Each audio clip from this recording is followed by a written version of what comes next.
सभी भक्तों को जय बाबा की। आज एक बार फिर हम भक्ति सागर पंचद्वार बराड़ा धाम चैनल के माध्यम से आप सभी भक्तों के समक्ष उपस्थित हुए हैं। महायज्ञ के बारे में कुछ जानकारी देने के लिए। महायज्ञ कब करने की आवश्यकता होती है और इसके फायदे क्या होते हैं, ये आपको हम समझाना चाहते हैं। महायज्ञ कहते किसको है? महायज्ञ का मतलब होता है कि सिर्फ शिव के यज्ञ को महायज्ञ कहते हैं। और शिव के यज्ञ को महायज्ञ कहने का मतलब क्या है? शिव के एक ऐसे स्वरूप के लिए यज्ञ करना जिसकी आवश्यकता हमें हो इस धर्म युद्ध और अधर्म युद्ध में उनकी शक्तियों की। क्योंकि धर्म युद्ध अधर्म युद्ध कोई छोटा मोटा युद्ध नहीं है। नेगेटिव शक्तियों से लड़ने के लिए सिर्फ शिव की ही शक्तियां सर्वोपरि होती है। नेगेटिव शक्तियों का मतलब ये, इन राक्षसों से, इन कलयुग के प्राणियों से हमें लड़ने के लिए इस शिव की शक्तियों की आवश्यकता होगी। और इस शिव की शक्ति को हासिल करने के लिए मैं ये महायज्ञ का शुभारंभ किया हूँ। पिछले वर्ष लगभग 11 साल तक चलेगा, जब तक ये धर्म युद्ध चलेगा। क्योंकि बगैर उनकी इच्छा से इस धर्म युद्ध को हम जीत नहीं सकते, और जब तक हम उनकी शरण में नहीं जाएंगे इस धर्म युद्ध को जीतना असंभव है। इसलिए मैं आप सभी भक्तों से बार बार यही अपील करता हूं कि आप भी इसमें भागीदार हो, अपनी 1 रुपए की सहयोग राशि देकर, ताकि हम इस कलयुग को परास्त करने में कामयाब हो सके। मैं अपनी शक्तियां अर्जित करूंगा, ना कि कोई नवी शक्तियां। मैंने कोई सिद्धि करने की आवश्यकता नहीं है, किसी भी प्रकार का ऐसा कार्य करने की आवश्यकता नहीं है। क्योंकि मैं एक स्वयं खुद शिव की शक्ति हूं, और जब मैं भक्ति करूंगा तभी मेरी सारी शक्तियां जागृत होंगी। उसके बाद ही मैं इस कलयुग को परास्त करने में कामयाब हो सकता हूं। तो सबसे बड़ा महत्व महायज्ञ का ये है कि इस अनुष्ठान को आप पूर्ण करवाने में श्रद्धा भाव से सहयोग करेंगे तो ये अनुष्ठान, ये महायज्ञ पूर्ण होगा और कलयुग को हम परास्त करने में कामयाब हो सकेंगे। रही मेरी बात, आप ये जरा भी संकोच ना करें कि मैं किसी भी प्रकार से कोई अहंकारी पुरुष हूं, या अपने मन में ऐसा विचार ना ले आए कि अन्य दरबारियों की तरह या अन्य धर्म गुरुओं की तरह मैं अपना कोई साम्राज्य बढ़ाऊंगा। मैं पहले भी आपको यही बताया हूं कि मैं एक साधारण मानव हूं, और जब तक इस पृथ्वी पर रहूंगा एक साधारण मानव बन के रहूंगा। मुझे सिर्फ अपने फर्ज पूरे करने हैं। जिस कार्य के लिए मैं इस पृथ्वी पर आया हूं सिर्फ मेरा वही उद्देश्य है। मेरा उद्देश्य है सत्य सनातन धर्म की स्थापना करना और कलयुग को रोकना। इसी कार्य के लिए मैं इस पृथ्वी पर आया हूं, और ये कार्य किए बिना मैं वापस नहीं जाऊंगा।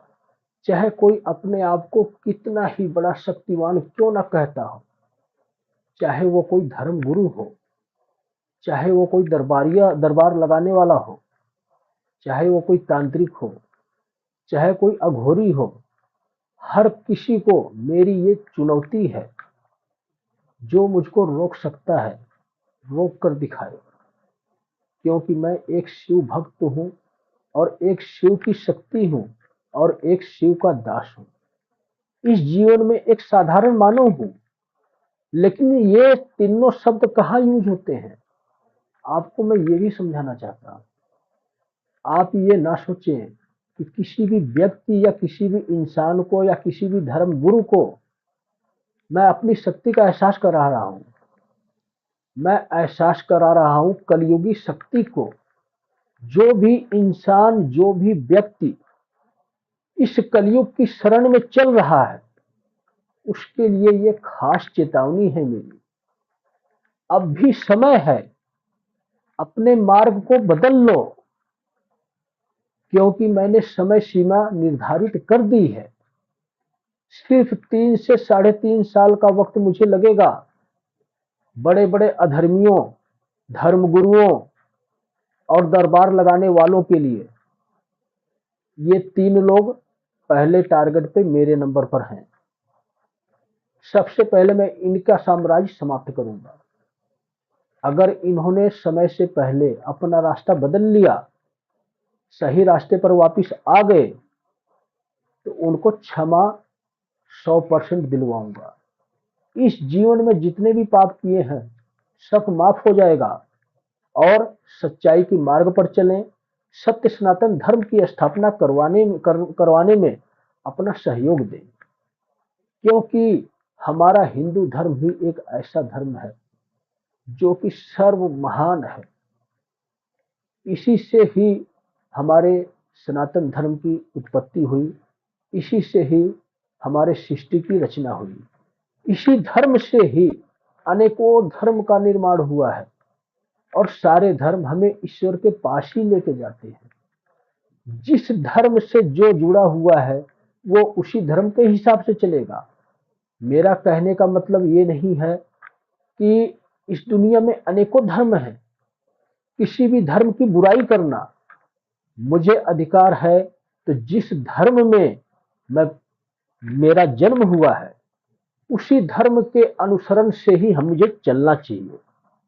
इसलिए मैं सभी लोगों से यही मेरा निवेदन है कि कोई इस धर्म अधर्म की युद्ध में जाति पात का भेदभाव ना रखे और कोई भी व्यक्ति ये ना सोचे कि हम हिंदू हैं, हम मुस्लिम हैं, हम ईसाई हैं, हम अनेक प्रकार के धर्मों से हैं, चाहे वो बौद्ध धर्म हो, चाहे वो सिख धर्म हो, चाहे किसी भी प्रकार का धर्म हो। मुझे किसी धर्म से कोई बैर नहीं है। मेरा जो कर्तव्य है मैं वो सिर्फ पूरा कर रहा हूँ। सत्य सनातन धर्म की रक्षा करना और उसको स्थापित करना मेरा कर्तव्य है। इसी कार्य को पूर्ण करने के लिए मैं आया हूँ और ये कार्य मैं पूर्ण अवश्य करूंगा। इसलिए मेरा निवेदन है कि जितने भी अधर्मी लोग हैं अपना मार्ग बदलें, धर्म के रास्ते पर वापस आए, चाहे वो किसी भी प्रकार के तांत्रिक हो, अघोरी साधु हो, या किसी भी प्रकार के अन्य साधु हो या तपस्वी हो। मुझे इससे नहीं मतलब, मुझे सिर्फ मतलब है तो सत्य सनातन धर्म की स्थापना करना है। इस मार्ग पर जो भी मेरे सामने आएगा, ये समझ लो कि वो एक सिर्फ साधारण मानव बन के ही रहेगा। सारी बुरी शक्तियां, सारी गलत यूज करने वाली शक्तियां जितनी भी उसकी होगी सब मैं नष्ट कर दूंगा। किसी भी दैविक शक्ति की कृपा होगी उसको मैं समाप्त कर दूंगा, क्योंकि समाप्त सिर्फ और सिर्फ कौन करेगा? महादेव। उसकी मैं शक्ति हूं, इसलिए मेरे अंदर ये सामर्थ्य है कि मैं हर कार्य कर सकता हूं। और ये मेरा अहंकार नहीं है, मैं उसी महादेव के आदेशों का पालन कर रहा हूं, उसी के अनुसरण से ही ये कार्य कर रहा हूं। इसलिए जो मेरा कार्य है इसको मैं पूर्ण अवश्य करूंगा। इसलिए ही मैं कहता हूं कि आप सभी से मेरा निवेदन है, लगभग 10.5 या 11 साल तक ये महायज्ञ चलेगा। तो वैसे तो आपके लिए 1 रुपए ही काफी है, एक बार ही योगदान करना। लेकिन अगर आप हो सके तो प्रति वर्ष सावन के महीने में 1 रुपए किसी भी शिव के मंदिर में दान पेटिका में अवश्य डालें। या पंचद्वार बराड़ा धाम तक पहुंचाना चाहते हैं आप, तो गूगल पे के माध्यम से ऑनलाइन पेमेंट करें और घर पर रहकर ही इस कार्य में आप अपना सहयोग दें। तो मैं समझता हूं कि आप सभी लोग मेरी बातों को समझ चुके होंगे। इसके बारे में और ज्यादा जानकारी मैं नहीं दे सकता। अगर आपको ऐसा लगता है कि ये कोई बिजनेस नहीं है, एक धर्म और अधर्म की युद्ध है, एक लड़ाई है जिसको हमें जीतना है, तो अवश्य सहयोग दें। अगर आपको ऐसा लगता है ये सब ऐसे ही मनगढ़ंत बातें हैं, मैं आपसे हाथ जोड़ता हूं कि अपने आप को बचा कर रखें। फिर तो आप एक कलयुगी प्राणी हैं और कलयुगी प्राणी को कभी भी मैं देख नहीं सकता। वो कब अपनी कौन सी गलतियों का सजा का पात्र बन जाए, ये मैं कुछ नहीं कह सकता, क्योंकि कलयुग से युद्ध है मेरा, किसी इंसान से, किसी व्यक्ति से युद्ध नहीं है। अगर आप इंसान और व्यक्ति होते हुए परमात्मा की शरण में जाने की बजाय इस राक्षस कुल में कलयुग के शरण में जाना चाहते हैं, तो आप मेरे लिए सजा के पात्र हैं। जो भी आपके लिए सजा उचित होगी वो सजा मैं अवश्य दूंगा। सभी भक्तों को जय बाबा।